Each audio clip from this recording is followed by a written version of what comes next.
At the start of the year, the conversation about which game would be the game of the year was basically settled. We already knew that the GOTY would go to GTA 6, and if it ended up being delayed as many expected, then it would be a true clash of titans, between games like Death Stranding 2, Ghost of Tsushima Yotei, or Monster Hunter Wilds. All of them massive AAA titles with enormous budgets. All of these games, like many others released this year, are at the very least solid, and probably really good. Something made more achievable thanks to the level of investment and the sheer number of developers behind them. But year after year, it feels like we forget a really important part of this puzzle.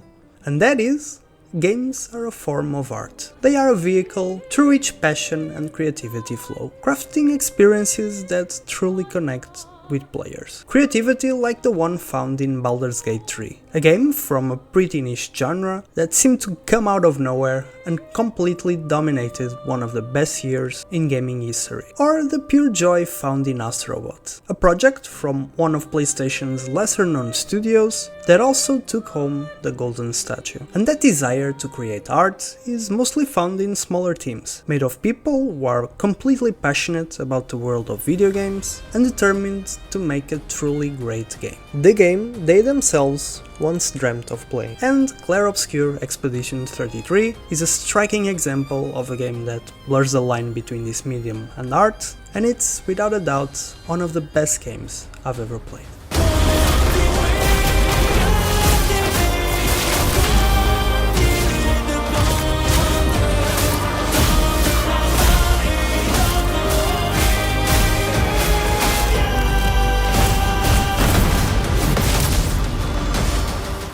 We are in Lumière, an island heavily inspired by French culture, where 67 years ago a tragic event occurred that separated this island from the main continent. Since then, every year there's an event called the Gommage, in which a mysterious figure, known as the Paintress, paints a decreasing number onto a giant monolith, and everyone of that age just disappears. To stop this cycle, every year the people who only have 1 year left to live form major expeditions with the mission of destroying the Paintress, and in doing so, save the rest of humanity. This is a game made by Sandfall Interactive, a French team of around 30 developers, and it's a game so good that, for the first time, maybe ever, managed to unite the entire world in not hating the French. This is a turn-based JRPG with a strong focus on its narrative and a very distinct art style. Personally, I've never been into JRPGs. In fact, I had never really played one, and I'm also not a huge fan of turn-based combat. The closest I've come to it was maybe Baldur's Gate 3 and some Pokemon games. And even in those, the combat was never my favorite part of the experience. So, in theory, this game shouldn't appeal to me at all. But in 2024, I was streaming and reacting to trailers for upcoming games, and I made two predictions. The first was that a certain PlayStation live service game looked like it was going to be an absolute disaster. É o Costa Concórdia! Isto é só Overwatch. Ok. Overwatched up already. And the second was that this game, even though it had turn-based combat, had a really special vibe. And in both cases, I was completely right. Every year she paints again. And every year, an expedition departs for the continent with one hopeless mission. Destroy the Paintress, so she can never paint death again.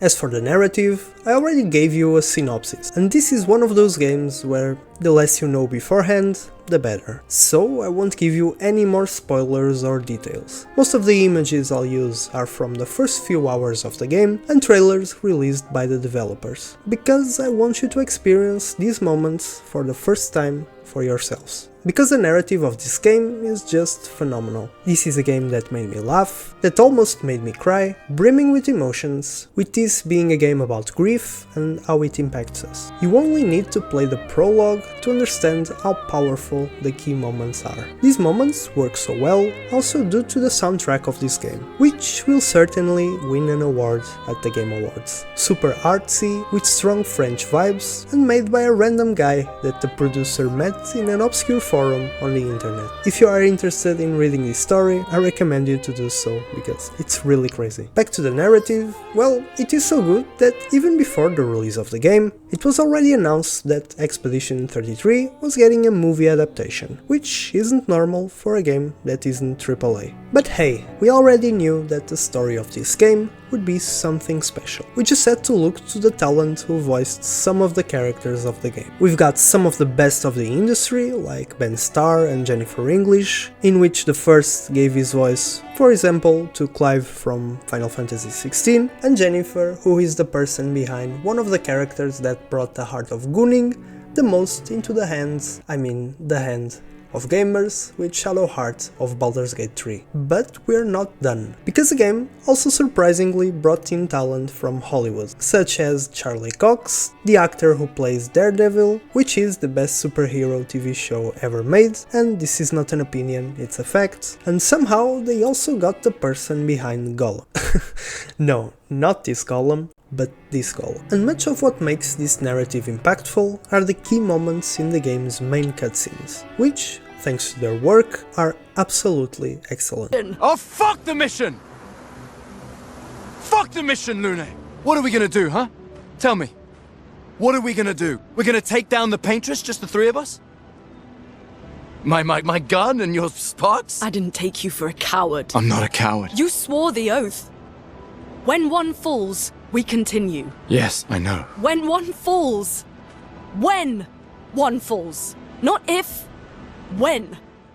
In addition, the quality of the characters in this game is exceptional, all of them with their own motivations and distinct, complex personalities. And I would love to get into more detail, but once again, the less you know, the better. And if I can just leave a small critique regarding the story and its characters, it's that I wish there was more of it. More interactions between the main characters, especially throughout the course of the game, and more side quests to spend even more time with them. In regards to the beauty of Expedition 33, I really don't have to say much. You guys are watching the video, you can perfectly understand the quality behind the game's art design. It features tons of distinct and really well made zones, and yet they all still feel like they belong in the same world. This is a world clearly inspired by French culture and architecture, and it looks amazing, adding tons of personality to the game. In fact, one of the enemies you'll run into are French mimes. I mean, at this point we are only missing baguettes as weapons, which is probably a mod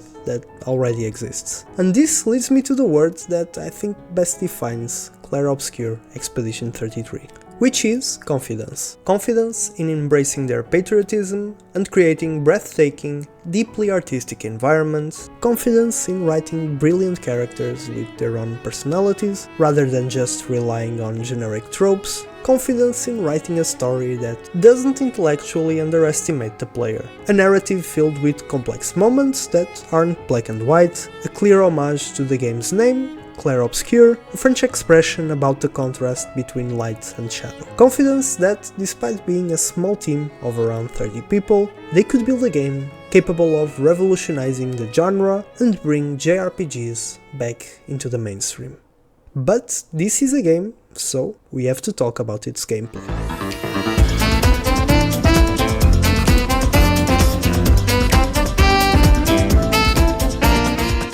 But before that, I just want to ask you that if you are enjoying this video, please leave a like. It helps immensely in the algorithm, and subscribe to the channel for more gaming content. I only recently started posting videos in English, so your support would really mean a lot. As for the combat in the game, like I said, it's turn-based. But it isn't as simple as it sounds. First of all, every character that you play is unique. They all have their own mechanics and abilities, and they are all super interesting. Almost all of them can be built as a support, damage dealer, or tank, depending on the abilities and luminance you equip on them, and I sincerely think their design is really good. On your turn you can use a basic attack, you can free aim and fire a shot, which is especially useful for targeting weak points on some enemies, or you can use a specific ability unique to your character. Free aim shots and abilities cost you AP points, which are regenerated by doing basic attacks and at the start of your turn. But you also gain AP points in a much more interesting way, because in this game, on your enemy's turn, you can and should dodge or parry their attacks to avoid taking damage. Dodges are easier but don't give you AP, while parries are much harder, especially against late game enemies, which gives serious Sekiro vibes, but they do return AP. And if you manage to parry all the attacks of your enemy, you trigger a counter attack that deals considerable damage. There's more nuance and extra mechanics when it comes to the combat, but this is the super simple breakdown. And even though I'm not a huge fan of turn-based combat games, this one is really well executed. The dynamic between parries and dodges, and the variety of builds and abilities you can use, makes what is usually a more passive type of combat into something super active and addictive. As for progression, you can equip different weapons, each with their own unique passive, you can level up your character's stats, like any regular RPG, then you have the game's main mechanic, the Pictos and Luminous. And listen carefully to this part, because halfway through the game I was finding it extremely hard, and only then I realized I wasn't even using this system properly. On each character you can equip 3 Pictos, which are basically passive abilities with some base stats. For example, this one here that whenever you apply powerful, it extends its duration by 2 turns. And the fun part is that after winning 4 battles with a Pictos equipped, that Pictos also transforms into a Lumina, which means that the passive ability from that Pictos becomes available to be equipped by any of your characters. Depending on how many Lumina points you have, you can equip several of these abilities, and that's what's really cool in this game, because it really allows you to create super unique builds and do some crazy synergies. You can turn a character into a buff machine, or into a damage dealer that stacks insane amounts of burn on his enemies, or even into a freaking machine gun.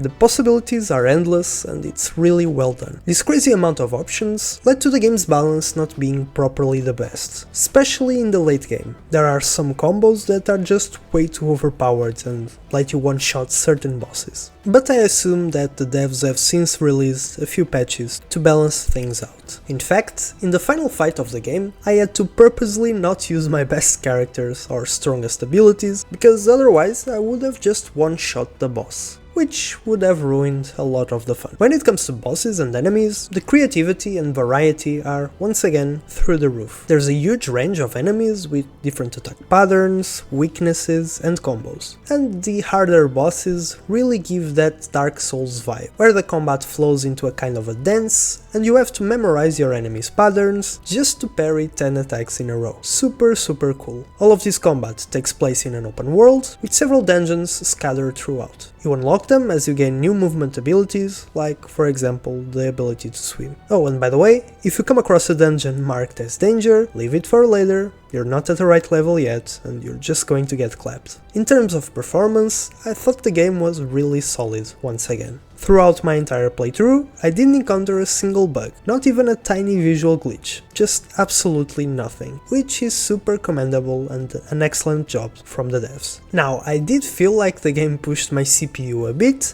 but to be fair, I've been having some overheating issues with my PC, so my experience might not be the most reliable. I recommend checking out other reviews if you are interested in the performance of the game. Now we get to the negatives, which honestly, this game doesn't have many, and the ones it does have are mostly just tiny nitpicks related to optional content. Besides the combat balance and maybe not getting as much time with some characters as I would have liked, my other criticisms are small things, like some late game dungeons following design patterns that I'm not a big fan of. Like, for example, there's one here where you spend most of your time in a dark dungeon, and honestly, as a Portuguese, I think I've had enough blackouts for 2025. I also wish the game had a better way to track side quests, because there really isn't any way to track them currently. Combine that with the fact that there is no minimap, and it's easy to forget about certain missions where you thought, well, okay, I'm still too weak for this, I'll come back later, and then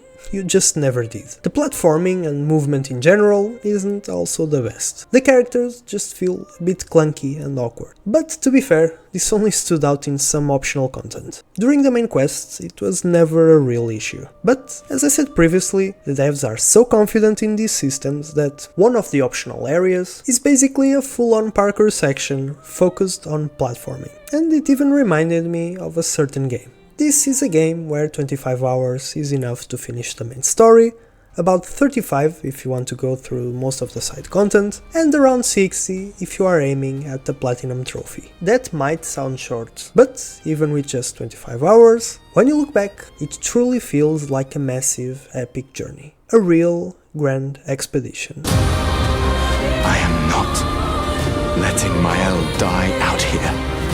I've been having nightmares.